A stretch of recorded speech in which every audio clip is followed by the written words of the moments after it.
Tourism రావాలనుకుంటున్నాం, industry రావాలనుకుంటున్నాం.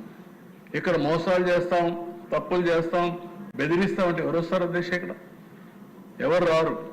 అందుకే మన ఆలోచన విధానంలో కూడా మార్పు రావాలి.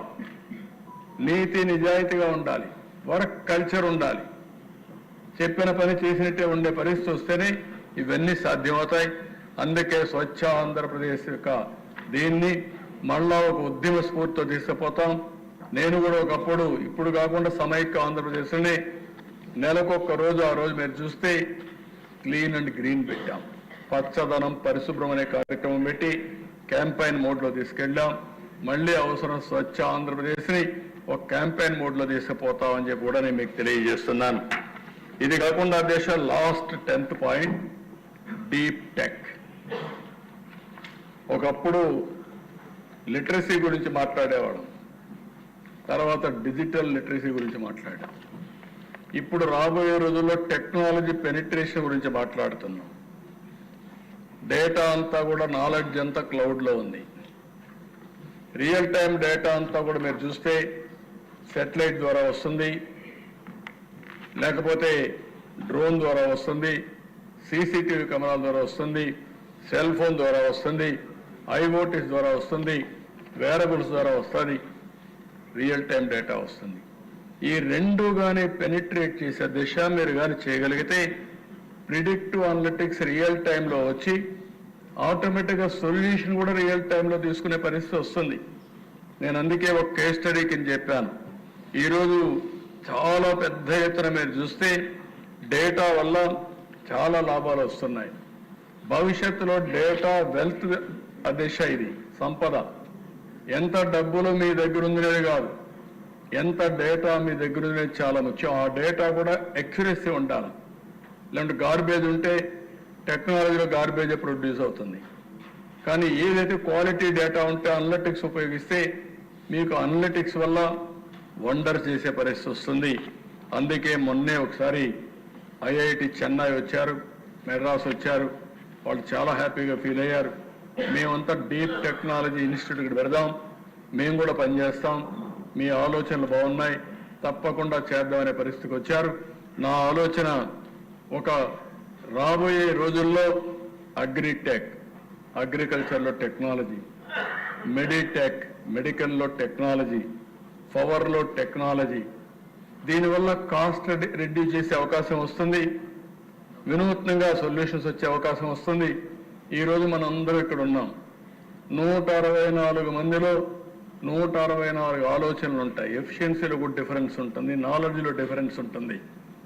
టెక్నాలజీ 80-90% అందరి ఆలోచనలు, బెస్ట్ ఆలోచనలు తీసుకొని సొల్యూషన్ ఇస్తే, మనం దాన్ని ఫాలో అయితే మన నిర్ణయాలు 90% కరెక్ట్గా ఉండే పరిస్థితి వస్తుంది. అదే భవిష్యత్తులో టెక్నాలజీ చేయబోయే పని. రెండోది, ఈరోజు డ్రోన్స్ చూస్తున్నాం. 20 మంది మందు కొట్టేది ఒక డ్రోన్ కొట్టేసే పరిస్థితి వస్తూ ఉంది. అనవసరంగా మందు, ఒకప్పుడైతే మందుల షాప్ వాళ్ళు చెప్తే ఆ మందు తీసుకొచ్చి కొట్టేవాడు. ఏ మందు కొట్టాలంటే ఆయన చెప్పేవాడు, నేను కొట్టేవాడు. 2 సార్లు 3 సార్లు కొట్టి అప్పులు పాలైపోయేవాళ్ళు. ఈరోజు అధ్యక్ష అవన్నీ పోయినాయి. ఈరోజు మీరు చూస్తే ఎక్కడ పెస్ట్ ఉంటే అక్కడనే అప్లికేషన్ చేసే పరిస్థితికి వచ్చాం. ఎక్కడ మస్కిటో ఉంటే ఆ మస్కిటో దగ్గరనే అప్లికేషన్ చేసే పరిస్థితి వచ్చాం. ఇలాంటి టెక్నాలజీస్ అన్ని వస్తున్నాయి. ఇవన్నీ చేస్తామని చెప్పి తెలియజేసుకుంటూ ఈ 10 ప్రిన్సిపల్స్ పెట్టుకొని మనం రాబోయే రోజుల్లో ముందుకు పోవాల్సిన అవసరం ఉంది. Next, community living and village to be building block కింద ఈ ప్రభుత్వం ఆలోచిస్తున్నామని చెప్పి కూడా నేను మీకు తెలియజేస్తున్నాను. ఇక్కడ చూసినప్పుడు దేశ equitable access to clean water, power అవన్నీ ఇచ్చి, ప్రైమరీ హెల్త్ ఇవన్నీ ప్రమోట్ చేసి, గ్రీన్ ఎనర్జీ ఇవన్నీ ఉపయోగించుకుని, బ్యాంకింగ్ సర్వీస్ అన్నీ పెట్టి, అదే మరిగా prevention of local traditions, community centres for cultural, social and economic యాక్టివిటీస్ని క్రియేట్ చేయడం. గ్రామాల్లో ఇవన్నీ మనం క్రియేట్ చేయగలిగితే చాలా వరకు ఆ గ్రామ స్వరూపమే మారే పరిస్థితి వస్తుంది. 100% రోడ్డు కనెక్టివిటీ పెట్టడం, అదే మరి రోడ్లు కానీ నీట్గా వేసి ఆ వాతావరణం క్రియేట్ చేస్తే అక్కడి నుంచే పని చేసుకునే పరిస్థితి వస్తుంది. ఇంకో పక్కన దిశ ఎక్కడికక్కడ మనం చూసినప్పుడు ఈ డిజిటల్ కనెక్టివిటీ ఇవన్నీ కానీ ఇవ్వగలిగి విలేజ్ యాజ్ ఎ యూనిట్ తీసుకొని నేను అక్కడ ఫ్యామిలీ యాజ్ ఎ యూనిట్ అన్నాను. ఆ తర్వాత ఇక్కడికి వచ్చినప్పుడు విలేజ్ యాజ్ ఎ యూనిట్ వాళ్ళకు కావాల్సిన అన్ని ఫెసిలిటీ డ్రైనేజ్ ప్రాపర్గా ఉండడం, సిమెంట్ రోడ్ వేయడం, కరెంట్ స్ట్రీట్ లైట్స్ పెట్టడం, రోడ్లు ప్రాపర్గా ఉండడం, వాళ్ళ మార్కెటింగ్ పాలిటీ చేయడం, అక్కడి నుంచి ఎకనామిక్ యాక్టివిటీకి ముందుకు పోతామని చెప్పి కూడా నేను మీకు తెలియజేస్తున్నా. ఇది చేసి సీనియర్ సిటిజన్స్ కూడా సెల్ఫ్ హెల్ప్ గ్రూపులు పెట్టి వాళ్ళని కూడా ఎకనామిక్గా డెవలప్ చేయాల్సిన అవసరం ఉంది. అధ్యక్ష, ఈరోజు నేను ప్రమోట్ చేసేది మీకందరూ కూడా గుర్తుపెట్టుకోవాల్సింది, మనిషి బ్రతికినంత వరకు పనిచేస్తే ఫిజికల్గా మెంటల్గా స్ట్రాంగ్గా ఉంటారు, ఓల్డ్ ఏజ్ కూడా తగ్గుతుంది. ఎప్పుడైతే మీరు రిటైర్ అవుతారో అక్కడి నుంచి మీరు సిక్ అయిపోతారు. అక్కడి నుంచి మీ మైండే ప్రిపేర్ చేస్తుంది, ఐ హ్యావ్ బికమ్ ఓల్డ్ కాబట్టి I cannot walk, I cannot work. రెండోది కూడా మీరు చూస్తున్నారు, ఈరోజు అందరూ ఏ వయస్సులో అయినా సాయంత్రం వాకింగ్ చేసే పరిస్థితికి వచ్చారు. మార్నింగ్ 6 గంటలు నిద్రపోతే నిద్రలేస్తా నేరుగా వాకింగ్కి వెళ్తున్నారు. ఒకప్పుడు నేను ఎన్నోసార్లు చెప్తే ఎవరు వచ్చేవాళ్ళు కాదు. ఇప్పుడు ఇక్కడ కాలేజీల్లో వాకింగ్ చేయడానికి అనుమతించడం లేదని నా వెరిఫికేషన్కి వచ్చారు. It is a good sign, ఒక మార్పు వచ్చింది. అయితే ఫిజికల్ వర్క్ ఎంత ముఖ్యమో మెంటల్ స్టిమ్యులేషన్ కూడా అంతే ముఖ్యం. మైండ్ కూడా పనిచేయాలి. మైండ్ పని చేయకపోతే కొన్ని రోజుల తర్వాత మతిమరుపు వస్తుంది, ఉండే విషయాలు మర్చిపోతాం. కాబట్టి యాజ్ లాంగ్ యాజ్ మనం పర్ఫార్మెన్స్ చేయగలిగినంత వరకు సీనియర్ సిటిజన్స్ కూడా పనిచేసే పరిస్థితి రావాల్సిన అవసరం ఉంది. అలాంటి వాతావరణాన్ని క్రియేట్ చేసి రాష్ట్రంలో ఒక ఎకో సిస్టమ్ క్రియేట్ చేస్తాం, సమాజాన్ని మొత్తం ప్రిపేర్ చేస్తాం. అది పోతేనే అధ్యక్ష, ఈరోజు మీరు ఇక్కడ చూస్తే ఒక 12 ప్రిన్సిపల్స్ మళ్ళా రిపీట్ చేశాం. Universal technology enabled affordable health care, skilling and employment, employability, focused education, safe, dignified and meaningful living, nature positive approach to development, city agglomerations with every household as growth center, logistics hub for the east, industries of the future, high quality and next generation innovation hub, global agri powerhouse and farmers prosperity, premier tourism destination. These one sector దేశ భవిష్యత్తులో tourism అనేది చాలా employment create చేస్తుంది, చాలా prosperity తీసుకొస్తుంది. ఈసారి అయితే అల్టిమేట్గా 2047కి 20% కాంట్రిబ్యూషన్ జిఎస్టిపి టూరిజం రావాలని కోరుకుంటున్నాం.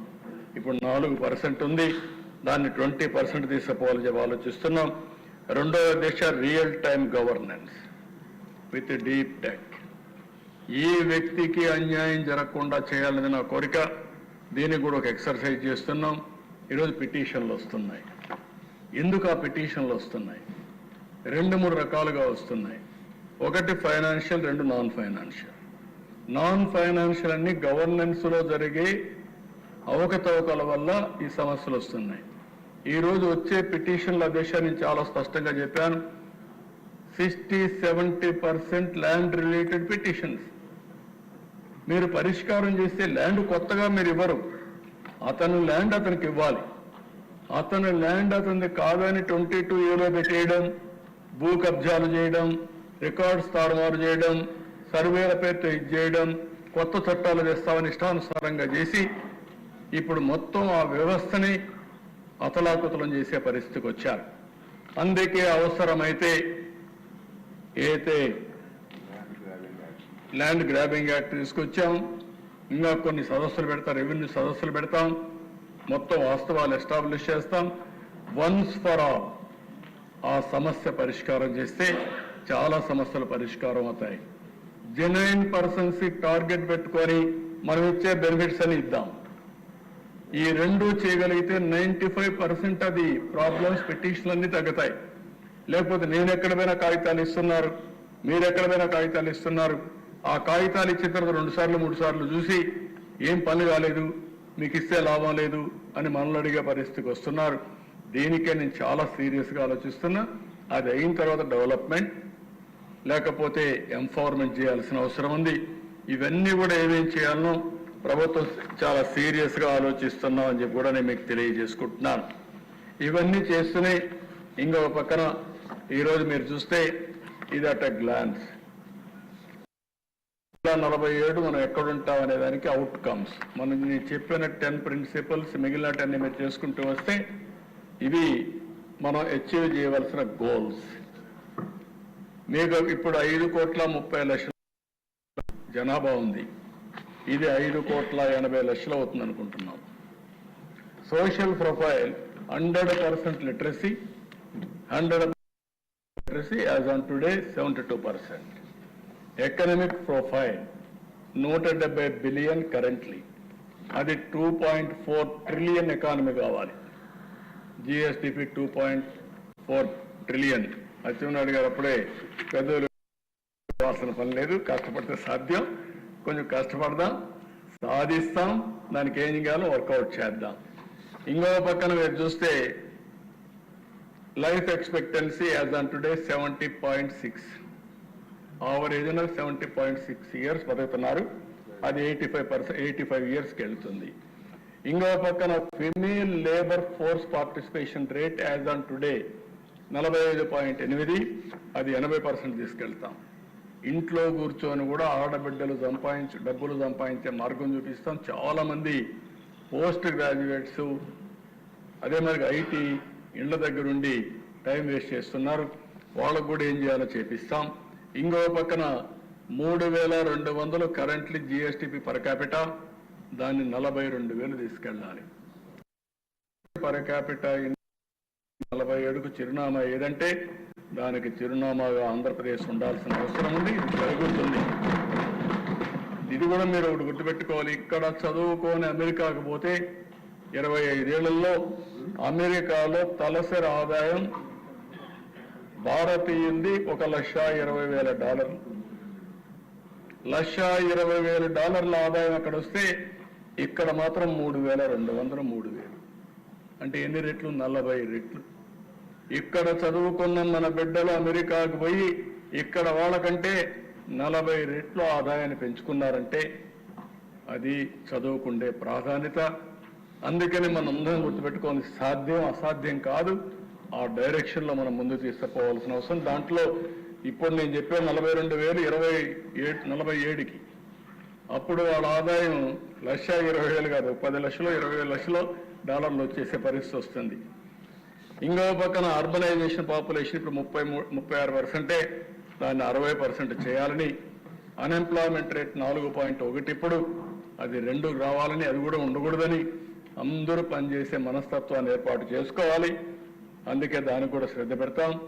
ఎక్స్పోర్ట్స్ ఈరోజు $19.3 బిలియన్ ఈరోజు, అది 450కి తీసుకుపోవాలనేది ఉద్దేశం అని చెప్పి కూడా మీకు తెలియజేస్తాను.